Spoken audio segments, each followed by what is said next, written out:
Why didn't Czechoslovakia fight back against Hitler in 1938? When you look at the map, see the powerful fortifications they had, and hear about their well-equipped army, it's a question that seems almost impossible to answer. Many people just assume they were weak or simply gave up. But the real story, the one that played out behind the scenes in the corridors of power across Europe, is far more complex and, frankly, heartbreaking. This isn't just a story about one country's surrender. It's a story about betrayal, impossible choices, and the terrifying march toward a global conflict. Let's set the stage. The year is 1938. The First World War is a fresh, painful memory. A new nation, Czechoslovakia, has risen from the ashes of the Austro-Hungarian Empire. It's a vibrant, democratic, and industrialized country right in the heart of Europe. It is often called the island of democracy, surrounded by a growing sea of authoritarian regimes. They have a modern army of nearly 1.5 million soldiers, a powerful air force, and a defense industry, particularly the Kota Works. That is, legendary throughout Europe, producing tanks and weapons that were among the best in the world. More importantly, they had spent years and a fortune building a massive system of border fortifications. A line of concrete bunkers and obstacles modeled on France's famous Maginot Line. This defensive line, stretching along their border with Germany, was designed to hold off a German invasion, giving their allies time to mobilize and come to their aid. On paper, Czechoslovakia was ready for a fight. They were not a helpless victim waiting to be conquered. So, what happened? The problem wasn't in Prague. It was everywhere else. Adolf Hitler had his eyes on the Sudetenland, a region of Czechoslovakia with a large ethnic German population. This was, of course, a pretext. Hitler's real goal was to dismantle Czechoslovakia, which he saw as a strategic threat. A dagger pointed at the heart of Germany, and an ally of his main rivals, France and the Soviet Union. In September 1938, the tension reached a boiling point. Hitler was threatening to invade. The Czechoslovak government, led by President Edvard Beneš, ordered a full mobilization of its army. The soldiers went to their posts, the bunkers were manned, and the nation braced for war. There was a strong sense of resolve among the people. They were prepared to defend their homeland. But war is not just about soldiers and guns. It's also about politics and alliances. And this is where the story takes its tragic turn. Czechoslovakia had two key allies, France and the Soviet Union. Their entire defense strategy was built on the promise that if Germany attacked, France would attack Germany from the west, and the Soviet Union would provide support. This was the cornerstone of their security. France and Czechoslovakia had a formal military alliance treaty. It was supposed to be ironclad, but in 1938, France was terrified of another war. The memory of the millions lost in World War I haunted the French public and its leaders. The French military leadership, despite having one of the largest armies in the world, was deeply pessimistic about their chances in an offensive war against Germany. They overestimated German strength and underestimated their own. Then there was Britain, led by Prime Minister Neville Chamberlain. Britain had no direct treaty obligation to Czechoslovakia, but they were allied with France. Chamberlain was the chief architect of the policy of appeasement.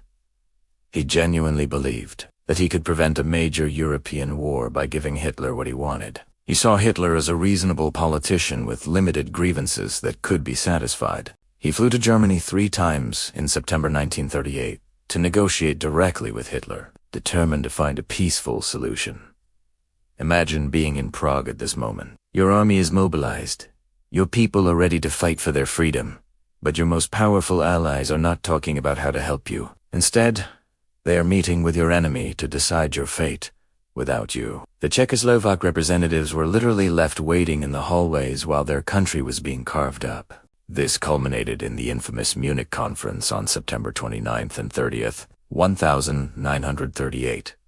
The leaders of Germany, Italy, Britain, and France, Mussolini, Chamberlain, and Daladier, met in Munich. No one from Czechoslovakia was invited to the table. There, they signed the Munich Agreement. This agreement decreed that Czechoslovakia must hand over the Sudetenland to Germany. Immediately. The terms were brutal. Czechoslovakia would lose its border fortifications, making the rest of the country completely defenseless. It would lose a huge chunk of its industry, railways, and population. It was a death sentence for the nation's sovereignty. After the agreement was signed, the British and French leaders presented it to the Czechoslovak government not as a proposal, but as an ultimatum. They made it chillingly clear. If Czechoslovakia accepted, it would be a painful sacrifice, but there would be peace. If they refused and decided to fight Germany alone, they would be blamed for starting a European war, and they would receive no help from anyone. France officially stated it would not honor its treaty obligations. This was the impossible choice facing President Benaz and his government. Option 1. Fight. Fight one of the most powerful military machines in the world, completely alone. Without their fortifications, which they were forced to abandon, and without any allies. A war would have been a national catastrophe, a bloodbath with a predetermined outcome. Prague would be bombed, and tens of thousands, perhaps hundreds of thousands, would die, all for a cause that was already lost. Option 2. Surrender. Accept the humiliating terms of the Munich Agreement. Sacrifice a piece of their country to save their people from a hopeless war. It was a choice between national suicide and national humiliation. President Bene, after agonizing deliberation, chose to surrender. He announced the decision to his people in a heartbreaking radio address, explaining that they had been abandoned by their friends and allies. "We have been left alone," he said.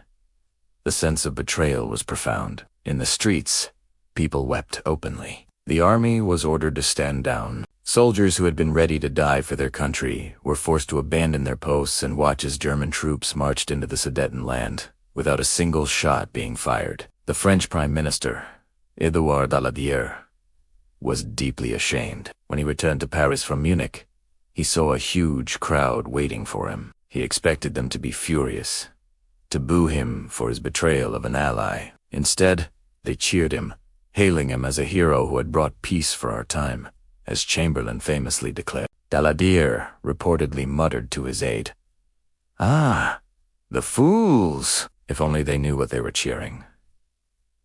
He knew this was not peace. It was just a delay. And he was right. Appeasement didn't satisfy Hitler. It emboldened him. It showed him that the Western democracies were weak, divided, and unwilling to fight. Less than 6 months later, in March 1939, Hitler broke his Munich promises and invaded the rest of Czechoslovakia, dissolving the country entirely. At that point, the world finally saw that Hitler's ambitions were limitless, and that war was inevitable. So, the real reason Czechoslovakia didn't fight back was a lack of courage or a lack of strength. They had both in abundance. The real reason is that they were strategically and diplomatically isolated, betrayed by the very allies who had sworn to protect them. They were sacrificed on the altar of appeasement in a desperate, and ultimately failed, attempt to prevent a wider war. It's a stark reminder that in international politics, even the strongest defenses can be worthless if your alliances crumble. Thanks so much for watching. If you found this piece of history as fascinating as I do, please hit that like button and subscribe for more deep dives into the stories that shaped our world. See you in the next video.